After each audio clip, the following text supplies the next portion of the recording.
जय सद्गुरुदेव, जय पद शरणम।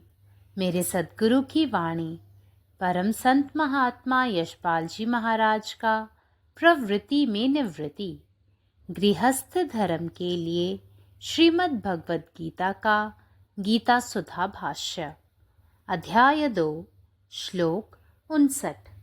विषया विनिवर्तन्ते निराहारस्य देहिनः रसवर्जं रसोऽप्यस्य परम दृष्ट्वा निवर्तते।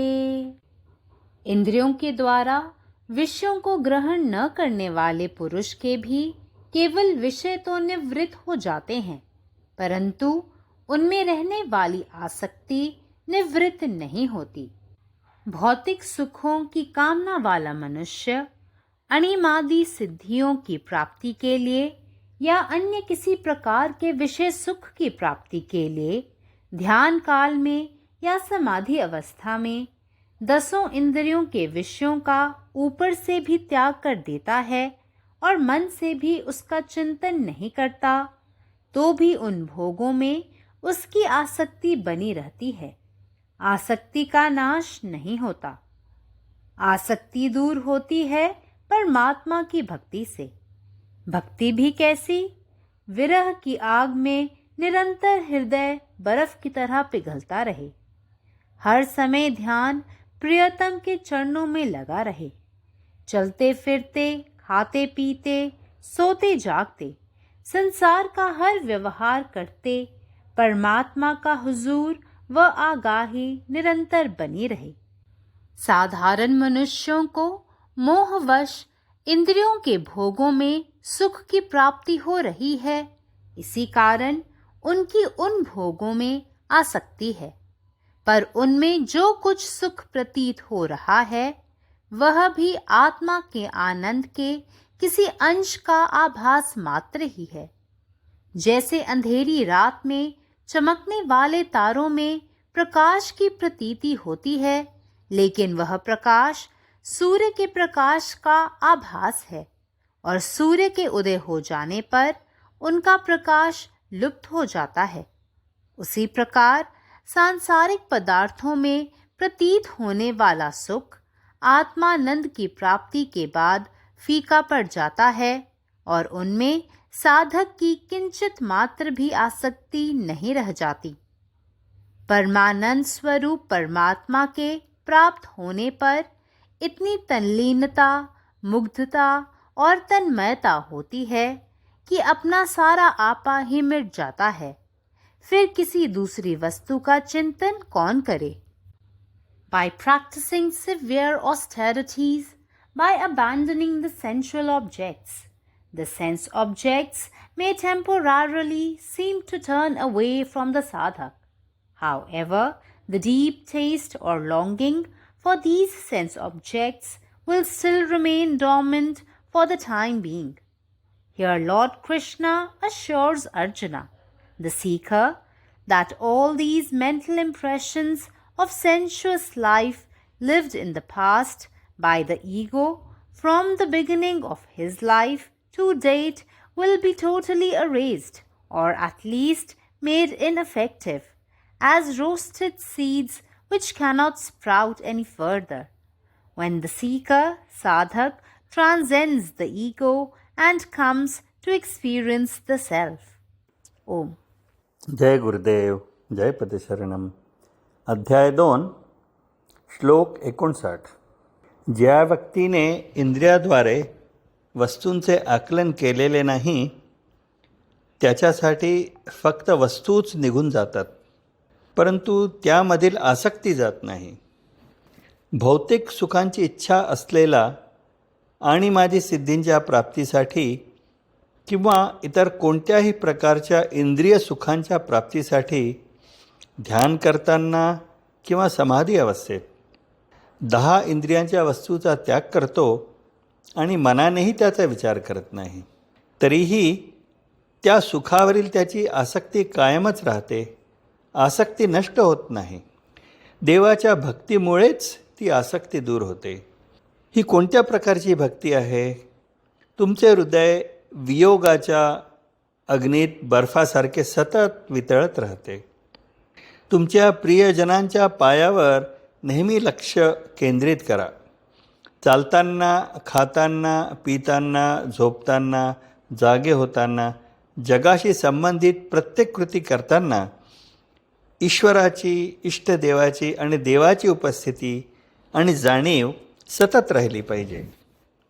सामान्य मानवांच्या त्यांच्या आसक्तीमुळेच इंद्रियांच्या सुखापासून आनंद मिळतो. म्हणूनच ते त्या सुखांशी आसक्त असतात. परंतु त्यामध्ये जो काही आनंद जाणवतो तो देखील आत्म्याच्या आनंदाच्या काही भागाची एक प्रत्युत्तर किंवा एक झलक असते.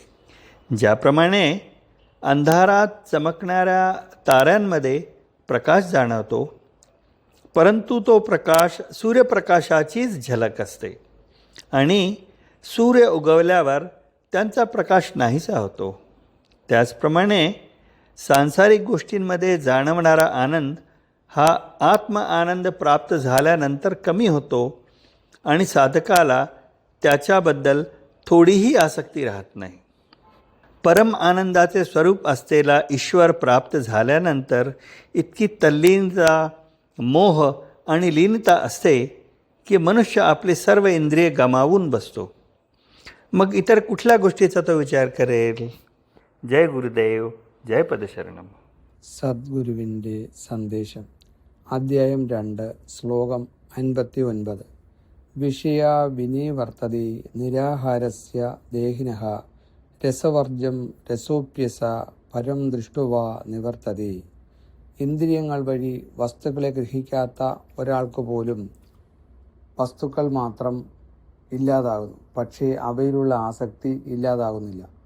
അത്ഭുത സിദ്ധികൾ നേടുന്നതിനോ മറ്റേതെങ്കിലും തരത്തിലുള്ള ഇന്ദ്രിയ സുഖങ്ങൾ നേടുന്നതിനോ വേണ്ടി ഭൗതിക സുഖങ്ങൾ ആഗ്രഹിക്കുന്ന ഒരാൾ ധ്യാനവേളയിലോ സമാധി അവസ്ഥയിലോ 10 ഇന്ദ്രിയങ്ങളിലും ശ്രദ്ധ കേന്ദ്രീകരിക്കുന്ന വസ്തുക്കളെ പോലും ഉപേക്ഷിക്കുകയും മനസ്സുകൊണ്ടുപോലും അവയെക്കുറിച്ച് ചിന്തിക്കാതിരിക്കുകയും ചെയ്യുന്നു.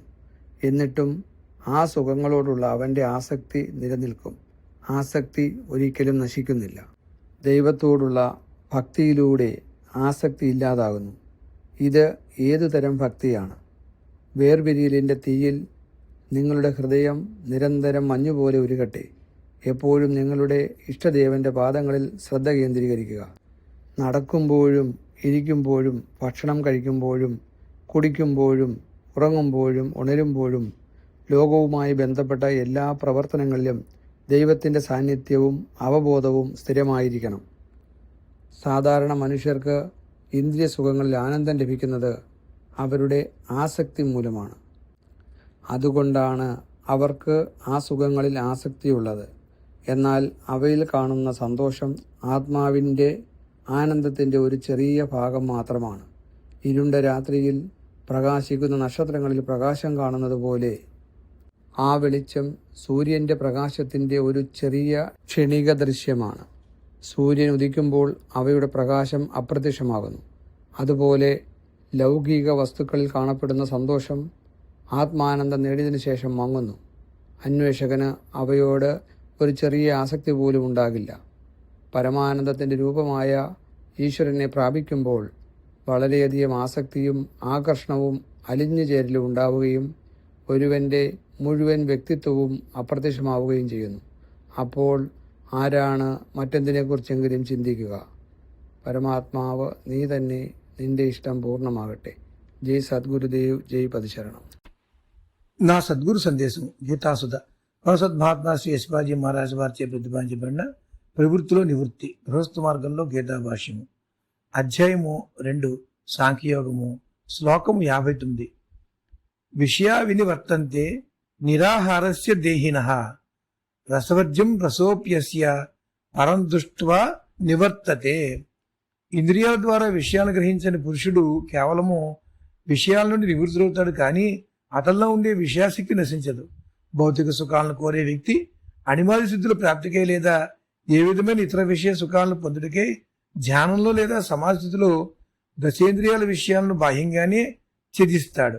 మనసులో కూడా వారిని గురించి ఆలోచించడు, కానీ ఆ భోగంలో అతని ఆసక్తి ఉండే ఉంటుంది. ఆసక్తి మాత్రము నశించదు. పరమాత్మ భక్తితో మాత్రమే ఆసక్తి నశిస్తుంది. ఆ భక్తి కూడా ఎట్లుండాలి? విరహాగ్నితో నిరంతరం హృదయము మంచువలె కరుగుతూ ఉండాలి. అన్ని వేళ ధ్యానము ప్రీతముని చెందడం లేదు లగ్నమై ఉండాలి. నడుస్తున్నా, తిరుగుతున్నా, తింటున్నా, తాగుతున్నా, నిద్రలో మెలకువలోను ప్రాపంచిక సర్వ వ్యవహారములు చేస్తున్న పరమాత్ముని సన్నిధి లేదా పరిచయం యొక్క జ్ఞానము నిరంతరము ఏర్పడుతూ ఉండాలి.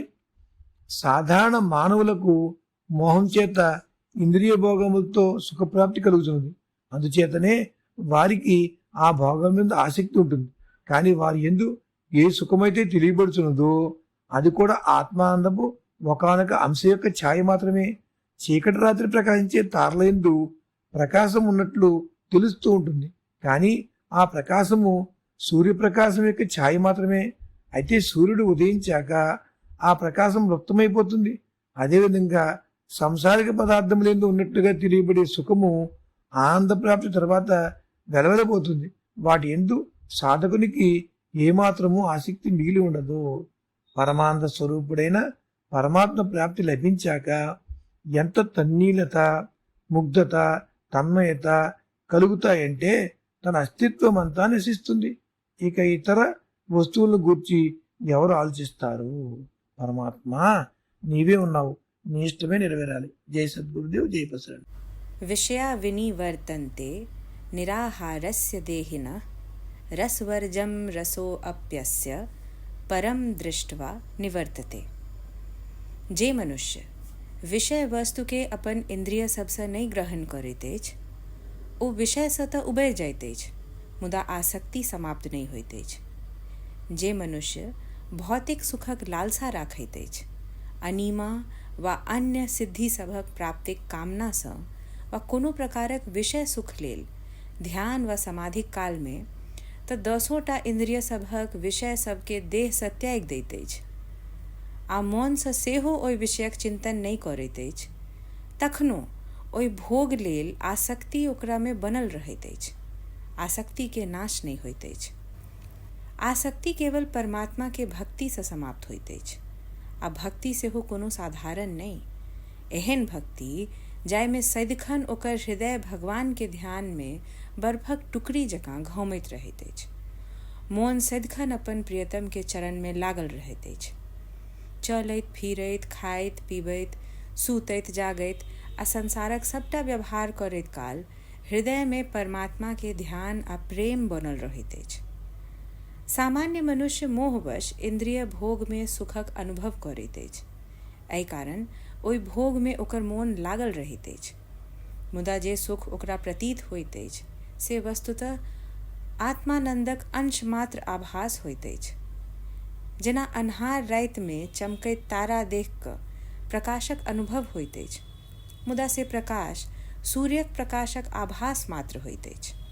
सूर्य उदित भेला पर ओ तारा प्रकाश लुप्त भऽ जाइतेज। ठीक तहिना सांसारिक पदार्थ में भेटल सुख आत्मानंदक अनुभव भेला पर दैब जाइतेज। आ साधकक हृदय में ओहि भोग लेल कनिको आसक्ति नहीं रह जाइतेज। परमानंद स्वरूप परमात्मा के प्राप्ति भेला पर एहन मोह, मुग्धता आ हर्ष उपजैतेज जे अपन संपूर्ण अस्तित्व विलीन भऽ जाइतेज। फिर दोसर कोनो वस्तुक चिंतन कियो कियाक करत? अखिल भारतीय संतमत सत्संग पंजीकृत दिल्ली, मुख्यालय B20 CC colony, Rana Pratap Bagh के सामने, दिल्ली। सत्संग आश्रम संत यशरूप तपोभूमि परिसर, अनंगपुर, जिला फरीदाबाद, हरियाणा।